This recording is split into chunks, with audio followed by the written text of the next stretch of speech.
Hello students and all the viewers, उम्मीद है कि आप सब खैरियत से होंगे। बेटा आज हम वीकली टेस्ट का सॉल्यूशन करने वाले हैं, बैच 1 वीकली टेस्ट नंबर 9। ठीक है, इस वीकली टेस्ट में जितने भी क्वेश्चन मैंने दिए थे वो कम्प्लीटली बेसिक पोर्शन था। ठीक है, जो यूनिवर्सिटी ऑफ सिंध में बेसिक का क्वेश्चन आता है ना, एज बेटा एज इसी पैटर्न का आता है जो मैंने ये टेस्ट बनाई थी आपके लिए। ठीक है, और इंशाल्लाह हमारी फिजिकली भी प्रिपरेशन और फिजिकली ग्रैंड मॉक टेस्ट भी होगी इंशाल्लाह 9 सितंबर को। वो भी आप ज्वाइन कर सकते हैं। फिजिकली एग्जाम शुरू में होगी, ऑनलाइन भी होगी, आप ऑनलाइन भी रजिस्ट्रेशन करवा सकते हैं।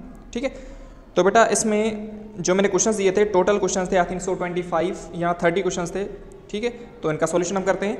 यहाँ पे मैं आपको पिक्चर शो करवा दूंगा, यहाँ पे मैं क्वेश्चन पढ़ूंगा, आप उस पिक्चर में देखेंगे क्वेश्चन नंबर कौन सा है और फिर यहाँ पे आप सॉल्यूशन देखेंगे। ओके, तो बेटा इसमें क्वेश्चन नंबर 1 है, कन्वर्ट 25% इनटू फ्रैक्शन। ठीक है, 25% को फ्रैक्शन में कन्वर्ट करना है। तो ये बिल्कुल ईजी क्वेश्चन था।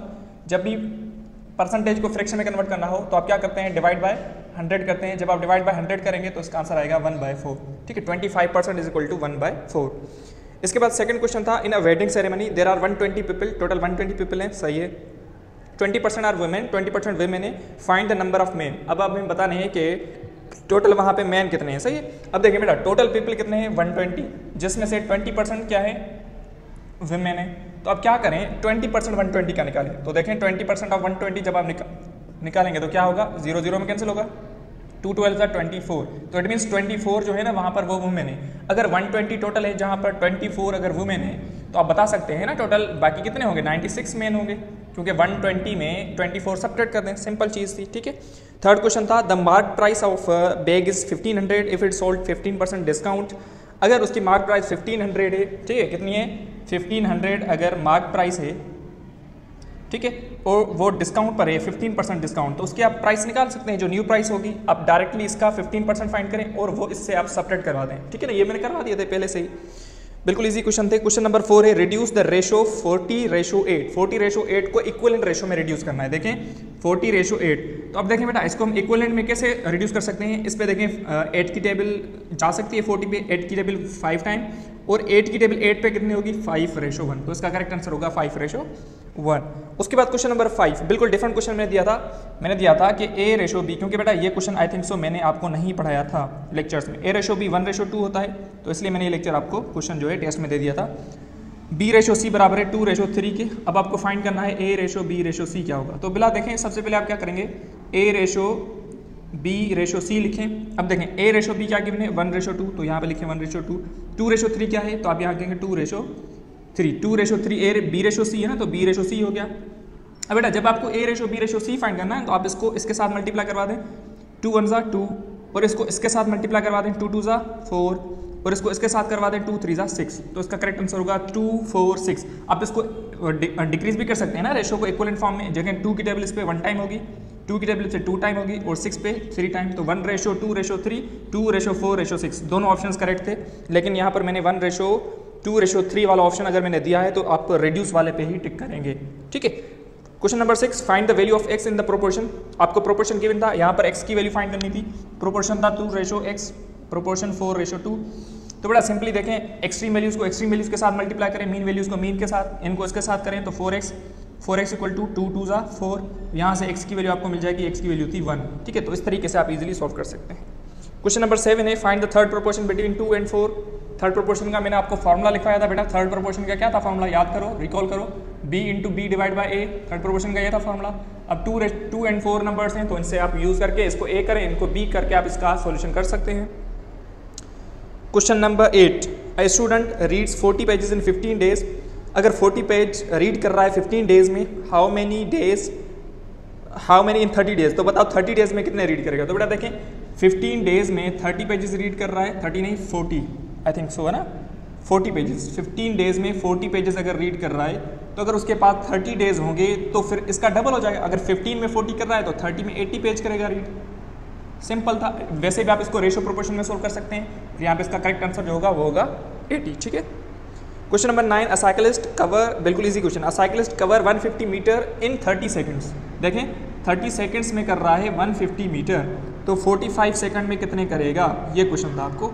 देखें बेटा 30 सेकंड्स में 150 कर रहा है, तो आगे देखें ना, इसमें आगे कितने सेकंड्स ऐड हुए हैं, 15 सेकंड्स। ये है ना बात, 30 सेकंड्स में 150 कर रहा है, तो आगे देखें 30 से 45 हो गया, तो मतलब 15 सेकंड्स ऐड हुए हैं। तो देखें 30 सेकंड्स में 150 कर रहा है तो 15 सेकंड्स में इसका हाफ करेगा ना, तो इसका हाफ क्या होता है 75 है ना, 75 150 का हाफ 75। अब देखें ना, अगर मैं 30 सेकंड्स में 150 मीटर कवर कर रहा हूँ तो 15 सेकंड्स में 75 मीटर कवर करूँगा। तो अगर मुझे 45 सेकंड्स चाहिए तो 45 सेकंड्स के लिए क्या करूँगा मैं, 150 को 75 में ऐड करवा दूंगा, ठीक है। तो इसका करेक्ट आंसर होगा 225 मीटर, 225 मीटर होगा। बिल्कुल लॉजिकल थोड़ा सा क्वेश्चन था। वैसे आप चाहें तो इसको डायरेक्ट एंड इनडायरेक्ट के तरीके से सॉल्व कर सकते हैं, ठीक है। Question number 10, average of first 20 natural numbers. तो बेटा एवरेज फाइंड करने के लिए पहले मैं आपको शॉर्ट ट्रिक बताई थी कि जब भी sum of first n natural numbers का फार्मूला, n नेचुरल नंबर्स क्या लिखवाया था मैंने, वो मैंने लिखवाया था n into n plus 1 upon 2। I think so आपको याद होना चाहिए। और इवन का मैंने लिखवाया था n इंटू एन प्लस 1 और ओड का मैंने लिखवाया था n स्क्वायर। ये होते हैं सम फाइंड करने के। अगर आपको एवरेज पूछा जाए ना तो पहले आप सम करते हैं, एवरेज के लिए या मीन फाइंड करने के पहले आप क्या करते हैं, सम। तो पहले आप देखें 20 नेचुरल नंबर्स का सम करें, ठीक है। तो यहाँ पे रखेंगे 20, यहाँ पे होगा 20 तो 20 प्लस 1 21 होगा, डिवाइड बाय 2, ये 1 टाइम, ये होगा 10 टाइम, इसको इसके साथ मल्टीप्लाई 210। अब 20 है ना, तो 20 है तो 2 से डिवाइड करवा दें तो 0 0 से कैंसिल हो जाएगा क्योंकि मीन फाइंड करना है हमें। और 21 को 2 से डिवाइड करेंगे तो इसका आंसर होगा 10.5, ठीक है। तो इस तरीके से आप इजीली सॉल्व कर सकते हैं। Question number 11, sum of ages of 3 brothers with 3 years difference. 3 brothers हैं जिनकी एज का डिफरेंस 3 ईयर डिफरेंस है। तो बताओ, और टोटल उनकी एज 63 बन रही है, तो बताओ यंगेस्ट की एज क्या होगी। बेटा देखें, अगर एक भाई x ईयर्स का है, सपोज करें ये a है, ठीक है, और देखें b की एज अगर 3 साल का डिफरेंस है तो मतलब इससे 3 साल बड़ा होगा x प्लस 3, और c जो है वो इससे 3 साल बड़ा है तो उसकी एज क्या हो जाएगी x प्लस 6, मतलब 3 साल का डिफरेंस है ना। तो अगर पहले की एज 9 ईयर्स है तो दूसरे की एज होगी 12 ईयर्स, तीसरे की क्या होगी 15 ईयर्स, 3 साल का डिफरेंस हो गया। अब तीनों की एजेस का सम है ना, तीनों की एजेस का जो डिफरेंस टोटल बन रहा है वो 63 बन रहा है। तो देखें x प्लस 3 x प्लस 6 इन तीनों को ऐड करवा दें तो ये होगा 3x प्लस 9 इक्वल टू 63, ठीक है। अब 3x इक्वल टू 9 को उस साइड शिफ्ट करवा दें तो ये होगा 54, ठीक है, 54 होगा। अब 3 को जैसे आप डिवाइड करेंगे तो x की वैल्यू आ जाएगी 15, x की वैल्यू क्या आ जाएगी 15। जैसे 3 को आप डिवाइड करवाएंगे तो 54 डिवाइड बाय 3, x की वैल्यू क्या आ गई 15। अब देखिए आपसे किसकी एज पूछ रहा है, आपसे एज पूछ रहा है कि बताओ यंगेस्ट की। तो बेटा ये यंगेस्ट है, ये मिडिल नंबर है b नंबर, और c नंबर सबसे बड़ा है तो ये ओल्डेस्ट हुआ, और b a जो है ये यंगेस्ट हुआ, ठीक है ना। तो x की ही तो वैल्यू हमने निकाली है ना, तो x की वैल्यू क्या है 15, तो इट मींस यंगेस्ट की एज होगी 15, फिर उससे बड़ा जो होगा वो उसकी एज होगी 18, फिर उससे जो बड़ा होगा उसकी एज होगी 21। अब तीनों को ऐड करवा दें, अगेन 63 ही बनेगा, ठीक है ना। उसके बाद question number 12, average of first 10 odd numbers. Average of first 10 odd numbers. तो बेटा देखें ओड का मैंने फॉर्मूला क्या लिखवाया, n स्क्वायर। जैसे यहाँ पे 10 रखेंगे तो इसका स्क्वायर होगा 100, है ना, मतलब 10 numbers, 10 odd numbers, first 10 odd numbers का सम क्या है 100। अगर हमें एवरेज निकालना है तो हम 10 से डिवाइड करेंगे, तो जैसे डिवाइड होगा तो इसका आंसर होगा 10, ठीक है।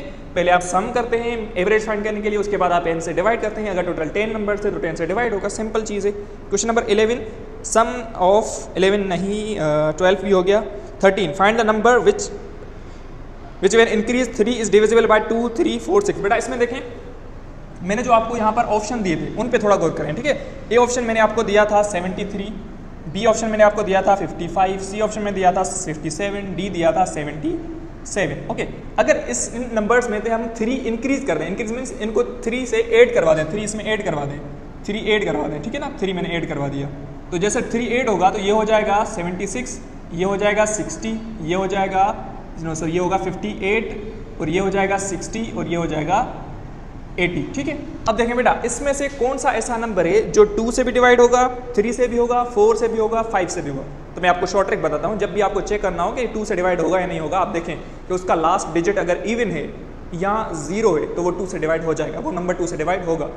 दूसरी बात, अगर वो 3 से चेक करना है कि 3 से डिवाइड होगा या नहीं होगा, आपको जो नंबर्स गिवन होंगे, जो भी नंबर आपको गिवन हो, ठीक है, आप उन नंबर्स को ऐड करें, ठीक है। अगर उन नंबर्स का ऐड मतलब उन नंबर्स का सम अगर 3 से डिवाइड हो रहा है तो मतलब वो नंबर पूरा 3 से डिवाइड हो जाएगा। जैसे 63 है ना, 63 को ऐड कर दें तो 3 + 6 9, और 9 3 से डिवाइड होता है तो मतलब 63 3 से डिवाइड हो जाएगा। और 4 को जब चेक करना होता है तो उसके लास्ट 2 डिजिट्स चेक करने होते हैं, लास्ट 2 डिजिट्स। अगर लास्ट 2 डिजिट्स जो हैं अगर वो 4 से डिविजिबल हैं तो पूरा नंबर 4 से डिवाइड हो जाएगा। उसी तरीके से 5 को चेक करना है तो लास्ट में देखते हैं अगर 0 होगा या 5 होगा तो 5 से डिवाइड हो जाएगा। अब देखें सारी कंडीशंस जो है ना मैंने आपको बताई, ये 60 पर वैलिड हो जाएंगी, ठीक है। 62 से भी डिवाइड होगा है, 3 से भी होता है, 4 से भी होता है, 5 से भी होता है। ठीक है। तो इसका करेक्ट आंसर जो मैंने दिया था वो दिया था 57, ठीक है। 57 में अगर 3 इंक्रीज करेंगे तो वो पूरा नंबर 2, 3, 4, 5 से डिवाइड हो जाएगा। और इसी ही पैटर्न का बेटा 2024 में क्वेश्चन आया था, ये क्वेश्चन आता है इसी पैटर्न का, ठीक है। तो कोशिश करें इसकी प्रैक्टिस करें। क्वेश्चन नंबर 13 हो गया। 14 डायरेक्टली डी मॉर्गन से ला पूछा गया था, इसमें बी ऑप्शन करेक्ट था, ठीक है। उसके बाद है next page 15 question, condition for overlapping sets. तो बेटा ओवरलैपिंग सेट्स की कंडीशन, ठीक है। ओवरलैपिंग सेट्स की मैंने आपको कंडीशन बताई थी, डिसजॉइंट की कंडीशन, ओवरलैपिंग सेट्स की कंडीशन, ठीक है, सबसेट्स की कंडीशन, ये कंडीशन मेरे पास लिखे, ठीक है। डिसजॉइंट की बेटा कंडीशन होती है दो सेट्स डिसजॉइंट कब होंगे, जब A intersection B equal to null set आ जाए। अगर वो ओवरलैपिंग है, क्या है, अगर वो ओवरलैप कर रहे हैं मतलब उनमें से कोई भी दो सेट्स में से कुछ एलिमेंट्स कॉमन होंगे, अगर कॉमन होंगे तो उन दोनों के बीच में इंटरसेक्शन कभी भी नल सेट नहीं आएगा, ठीक है। तो ये चीज़ होती है overlapping condition. A triangle with all sides equal, ऐसा ट्राइंगल जिसकी तीनों साइड्स इक्वल हो तो उसे हम इक्विलेटरल ट्राइंगल कहते हैं, जिसके दो साइड्स इक्वल हो उसे हम आइसोसेलेस कहते हैं। ये सारी चीज़ें मैंने पढ़ा दी थी। उसके बाद यह था ratio of circumference to the area of circle. बेटा देखें, सर्कमफ्रेंस का फॉर्मूला होता है 2πr, एरिया ऑफ सर्किल का फॉर्मूला होता है πr²। इन दोनों का रेशियो करें, 2πr डिवाइड बाय πr²। पाई से पाई कैंसिल हो गया, r से r एक कैंसिल हो गया, तो ऊपर 2 बचा, नीचे एक r बच गया, तो इसका आंसर आएगा 2:r। ए ऑप्शन करेक्ट था, ठीक है। 18 question, area of circle with circumference 40, ठीक है। अब देखिए बेटा, सर्कमफ्रेंस अगर 40 है, सर्कमफ्रेंस क्या है 40, सर्कमफ्रेंस हमें पता है 2πr के बराबर होता है। तो यहाँ से आप एरिया रेडियस फाइंड करेंगे, ठीक है। जो आपको यहाँ से रेडियस मिलेगा, क्यों ना पाई की वैल्यू पुट रखेंगे ना, यहाँ पे 3 पाई की वैल्यू क्या रखते हैं 3.14, ये वैल्यू रखेंगे यहाँ, तो यहाँ से आपको r मिलेगी। उस r की वैल्यू एरिया के फॉर्मूले में पुट करें, πr² में पाई की वैल्यू रख के r की वैल्यू का स्क्वायर करके इसको मल्टीप्लाई करेंगे तो आपको एरिया मिल जाएगा। और इस क्वेश्चन का क्वेश्चन नंबर 18 का जब आप सॉल्यूशन करेंगे तो उसका आंसर 127 ही आएगा, ठीक है। 19 question, perimeter of the equilateral triangle with sides 4। तो बेटा देखें, अगर एक इक्विलेटरल ट्राइंगल है जिसकी साइड्स जो है ना 4 सेंटीमीटर है, इक्विलेटरल ट्राइंगल मतलब तीनों साइड्स इक्वल होंगी, तो देखिए अगर हमें इसका पेरीमीटर फाइंड करना है तो बेटा पेरीमीटर में होता है, पेरीमीटर का मकसद ये होता है कि जो भी आपको शेप गिवन हो उस शेप में जितनी भी साइड्स है उन साइड्स की लेंथ को सम करें, बस सिंपल चीज़, इनको सम करें। 4 + 4 8, 8 + 4 12, तो इसका करेक्ट आंसर होगा 12 सेंटीमीटर या मीटर जो भी हो, ठीक है। Question number 20, 30 kg rice feed people for 6 days, ठीक है। 30 kg राइस है 5 लोगों के लिए 6 डेज के लिए इनफ है। हाउ लॉन्ग विल 60 kg, अगर 60 kg हो 10 पीपल हो तो बताओ फिर डेज कितने होंगे। देखें बेटा, अब देखें kg राइस में है, उसके बाद पीपल और डेज, इनका रिलेशन है, ठीक है। kgs कितने हैं, kgs हैं आपके लिए 30, सही है, 30 kgs हैं, 5 लोग हैं और 6 डेज हैं। उसके बाद आपसे पूछ रहा है कि अगर 60 kg बन जाएं और 10 लोग हों तो बताओ डेज कितने होंगे। तो बेटा देखें, मैंने आपको क्या बताया था, अननोन क्वांटिटी का एरो हमेशा आप ऊपर लगाएंगे। उसके बाद देखें, अगर 5 लोगों के लिए खाना 6 डेज तक के लिए चलता है, अगर वो 10 लोग हो जाएं तो खाना फिर डेज कम हो जाएंगे ना, अगर लोग बढ़ेंगे तो डेज कम होंगे, तो इनमें से ये इनवर्स रिलेशन होगा, ठीक है। उसके बाद पीपल को छोड़ दें, बिल्कुल केजीज का डेज के साथ रिलेशन देखें। 30 kg इनफ है 6 डेज के लिए, अगर 60 kg बन जाए तो फिर डेज भी ज़्यादा होंगे, अगर खाना ज़्यादा होगा तो डेज भी ज़्यादा होंगे, तो इनमें से ये डायरेक्ट रिलेशन होगा, तो इसका एरो ऊपर होगा तो इसका भी ऊपर होगा। अब इसका सॉल्यूशन आप करते हैं, x जैसे ऊपर आ रहा है तो ये x की वैल्यू ऊपर और ये वैल्यू आप नीचे रखते हैं, ठीक है। जैसे डिवाइड में आ रहा है तो 5 ऊपर, 10 डिवाइड में होगा, मल्टीप्लाई बाय ऊपर जा रहा है 60 और ये होगा 30, इसका आप सॉल्यूशन करें, ठीक है, आपको आंसर मिल जाएगा। उसके बाद क्वेश्चन नंबर 21, 10% ऑफ 250, बिल्कुल इजी क्वेश्चन, 0 0 में कैंसिल करें, 10 को 25 से मल्टीप्लाई करें, 1 को 25 से, ये है ना क्वेश्चन, 10% ऑफ 250, 250 का 10%, 0 0 में कैंसिल, 150 का 25, तो इसका करेक्ट आंसर 25 होगा, ठीक है। उसके बाद है क्वेश्चन 22, a/b अगर 3/5 है, a + b अगर 64 है, देन a बताओ। तो बेटा a की वैल्यू यहाँ पर होगी 24, ठीक है, 24 होगी, तो इसका आप सॉल्यूशन खुद से कर सकते हैं, बिल्कुल इजी चीज़ें हैं, ठीक है। अब नेक्स्ट क्वेश्चन हम डिस्कस करते हैं। बेटा देखें, ये जो क्वेश्चंस मैंने दिए थे ना, सिंध यूनिवर्सिटी में टेस्ट इस ही पैटर्न का आता है, चाहे वो IQ का सेक्शन हो, जनरल साइंस का हो। जनरल साइंस की तो बात नहीं कर रहा, मैं मैथ्स की बात कर रहा हूँ, तो मैथ्स में इसी ही पैटर्न के क्वेश्चन पूछे जाते हैं, ठीक है। आप किसी भी पेपर को जाके देख लें, बिल्कुल इजी इसी पैटर्न के क्वेश्चन पूछे जाते हैं। 23 क्वेश्चन, अ ट्रेन कवर्स 120 किलोमीटर इन 2 आवर्स, ठीक है, 2 घंटों में 120 किलोमीटर, ठीक है, समझ में आ रही है बात। आगे इट्स स्पीड, अब उसकी स्पीड बताओ। तो बड़ा स्पीड का फॉर्मूला क्या पढ़ते हैं, डिस्टेंस अपॉन टाइम, डिस्टेंस कितना है 120, टाइम कितना है 2 आवर्स हैं, लेकिन आवर्स को हमें टाइम को सेकंड में कन्वर्ट करना है, ठीक है, ये आवर्स हैं। अब देखें ना, आपको अगर अच्छा सही है बिल्कुल, क्योंकि आपको ऑप्शंस किलोमीटर पर आवर में है ना, तो आप डायरेक्टली 2 पुट कर सकते हैं। जैसे 2 से डिवाइड करेंगे तो इसका आंसर होगा 60 किलोमीटर पर आवर, ठीक है। अगर यहाँ पे ऑप्शंस आपको मिनट्स में या सेकंड्स में होते तो फिर हम इसको चेंज कर लेते, ठीक है, लेकिन यूनिट्स अगर सेम यूज़ हो रहे हैं तो नो इशू, फिर तो ईजी चीज़ हो गई। 24 simple interest is 1085% for 2 years.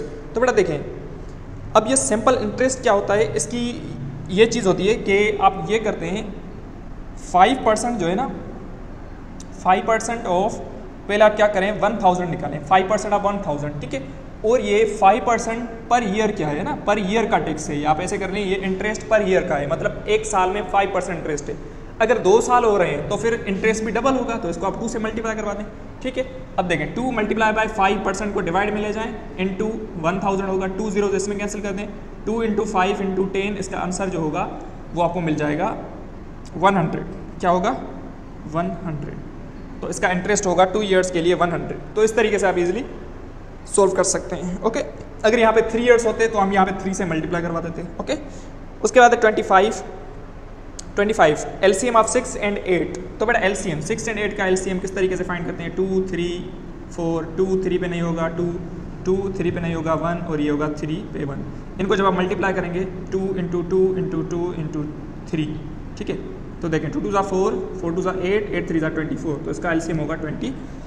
इस तरीके से आप इजीली सॉल्व कर सकते हैं। उसके बाद है एक्स रेशो वाई, ये सेम क्वेश्चन मैंने वो जो ऊपर दिया था, ए रेशो बी अगर 4:7 है, या तो एक्स प्लस वाई 44 है, फाइंड वाई, तो यहाँ पे वाई की वैल्यू 28 हो जाएगी, इसको आप सॉल्व करिएगा। 27 area of square with side 5 centimetre, area of square, तो बेटा हमें क्या पूछ रहा है, एरिया ऑफ स्क्वायर, ठीक है, एरिया ऑफ स्क्वायर जिसकी A1 साइड है 5 सेंटीमीटर। तो जब भी बेटा एरिया आपसे पूछ रहे हैं ना, एरिया ऑफ स्क्वायर, तो लेंथ को मल्टीप्लाई करते हैं ब्रीथ के साथ, तो लेंथ ब्रीथ तो अगर स्क्वायर है तो सारी बराबर ही होंगी, तो 5 इंटू 5 कर दें, तो 5 इंटू 5 सेंटीमीटर इंटू ये सेंटीमीटर होगा, तो ये होगा 25 सेंटीमीटर स्क्वायर, ठीक है। इस तरीके से उनको जब आप मल्टीप्लाई करेंगे बस, if 45% of a number is 90, एक नंबर है जिसका 45% 90 है, द नंबर इज, वो नंबर कौन सा है, तो बेटा यहाँ पे 45% किसका, 200 का है ना, 45% ऑफ 200 का 45% होता है 90 के बराबर, तो यहाँ पे बी ऑप्शन डायरेक्टली करेक्ट हो जाएगा। 29 probability of getting head in 1 fair coin, ठीक है, एक फेयर कॉइन में हेड के आने के चांसेस होते हैं। तो बेटा देखिए एक फेयर कॉइन है तो उसमें चांसेस 2 होते हैं, या तो हेड आएगा या तो टेल आएगा, प्रोबेबिलिटी का लेक्चर मैंने पढ़ाया था, ठीक है। अगर हमें फाइंड करनी है हेड के लिए प्रोबेबिलिटी, तो हम क्या करते हैं, हम देखेंगे कि इसके फेवरेबल आउटकम कितने हैं, तो बेटा या तो हेड आएगा या तो टेल आएगा, तो फेवरेबल आउटकम हेड आने के एक ही हैं, डिवाइड बाय टोटल आउटकम्स कितने हैं 1 2, या तो हेड आएगा या टेल, टोटल आउटकम्स 2 होंगे, तो 1/2 इसकी प्रोबेबिलिटी होगी कि वहाँ पे हेड आएगा, और वही प्रोबेबिलिटी टेल की भी होगी, टेल की भी 1/2 होगी अगर एक फेयर कॉइन है तो, ठीक है। क्वेश्चन नंबर 30 मीन 5 10 15 20 25, इनका मीन फाइंड करना है। तो बेटा देखें मैंने आपको क्या बताया था, जब भी ओड मल्टीपल्स हो, हमेशा ये चीज़ याद रखिएगा, जब भी ओड मल्टीपल्स हो, जैसे 5 ओड नंबर है ना, ये ओड नंबर से मल्टीपल नहीं है, 5 10 15 20 25, जब भी ओड मल्टीपल्स हों तो हमेशा मीन की वैल्यू जो होती है ना वो एग्जैक्ट बराबर बन जाती है मीडियन के। तो आप इस डेटा का मीडियन फाइंड करें, क्या फाइंड करें, मीडियन, जो मीडियन होगा वही उसका क्या हो जाएगा, मीन। तो देखें मीडियन के लिए मिडिल वैल्यू चेक करते हैं, और यहाँ पे इस डेटा में मिडिल वैल्यू आपको 15 गिवन है, कौन सी है, डेटा आपको गिवन है 5 10 15, ओके, उसके बाद है 20 25, तो देखें 2 वैल्यूज़ यहाँ छोड़ दें, 2 वैल्यूज़ यहाँ छोड़ दें, ये है मीडियन, और ये मीडियन जो है ये एग्जैक्टली मीन बन जाएगा। अगर ये ओड मल्टीपल्स हों तो 2023 में भी इसका क्वेश्चन आया था, 2024 में भी इसी पैटर्न का क्वेश्चन आया था, ये क्वेश्चन पूछे जाते हैं, वहाँ पर आपको ये एड और डिवाइड करने की ज़रूरत नहीं है, मीन फाइंड करनी है, जो मीडियन होगा वही मीन हो जाएगा। ओके बेटा, ये था टोटल आपके 30 क्वेश्चंस। आई थिंक सो मैंने टेस्ट में तो 25 दिए थे, लेकिन मैंने आपको सॉल्व करा दिया टोटल 30 क्वेश्चंस, और उम्मीद करता हूँ कि आपको समझ में चीज़ें आ गई होगी, और ये वही चीज़ें थी जो मैंने आपको लेक्चर में पढ़ा दी थी, जो मैं आपको प्रैक्टिस शीट सेंड करता हूँ वो भी। और बेटा अनाउंसमेंट कि हम ग्रैंड मॉक टेस्ट कंडक्ट करने वाले हैं यूनिसेफ सिंध के लिए 9 अक्टूबर को, ओके, थर्सडे को आई थिंक सो, ठीक है। 9 अक्टूबर याद रखिएगा। अगर आप फिजिकल टेस्ट देना चाहते हैं जहाँ पर आपको OMR शीट दी जाएगी, कंप्लीट पैटर्न होगा, ठीक है, डिफरेंट सिटीज़ के स्टूडेंट्स आएंगे वहाँ पर, जहाँ शुरू में ही होगा। तो अगर आप उसके लिए रजिस्टर होना चाहते हैं तो इस नंबर पे आप कांटेक्ट करके आप रजिस्ट्रेशन करवा सकते हैं, जिसकी रजिस्ट्रेशन ओनली 250 है, ठीक है, 250 रुपीज़ आपकी रजिस्ट्रेशन होगी। आप टेस्ट फिजिकली टेस्ट देंगे, हम आपको OMR शीट देंगे, उस पर आपकी अच्छे से प्रैक्टिस हो जाएगी, टाइम मैनेजमेंट आपको समझ में आ जाएगा। अगर आप प्रैक्टिस कर रहे हैं या कंप्लीट हो गई है, या आप किसी कोचिंग क्लासेस में ले रहे हैं, या ऐसे खुद से तैयारी कर रहे हैं, तो बेटा ये ग्रैंड मॉक टेस्ट आपके लिए बहुत ज़्यादा हेल्पफुल होगा। और यही ग्रैंड मॉक टेस्ट हम ऑनलाइन भी कंडक्ट करेंगे, ठीक है, वही डेट होगी 9 अक्टूबर। ऑनलाइन भी हमारी टेस्ट होगी, फिजिकली भी हमारी टेस्ट होगी। जो भी स्टूडेंट्स कॉन्टैक्ट करना चाहते हैं रजिस्ट्रेशन के लिए इस नंबर पर कॉन्टैक्ट करके आप रजिस्ट्रेशन करवा सकते हैं। और उम्मीद करता हूँ ये क्वेश्चन आपको समझ में आ चुके होंगे। और बेटा चाहे हमारे किसी भी बैच के स्टूडेंट्स हो, आपके लिए अगर आप फिजिकली देना चाहते हैं तो भी आपके रजिस्ट्रेशन की पेमेंट होगी, अगर आप ऑनलाइन देना चाहते हैं तो भी आपकी पेमेंट होगी। ठीक है, 9 October Thursday. Thank you very much.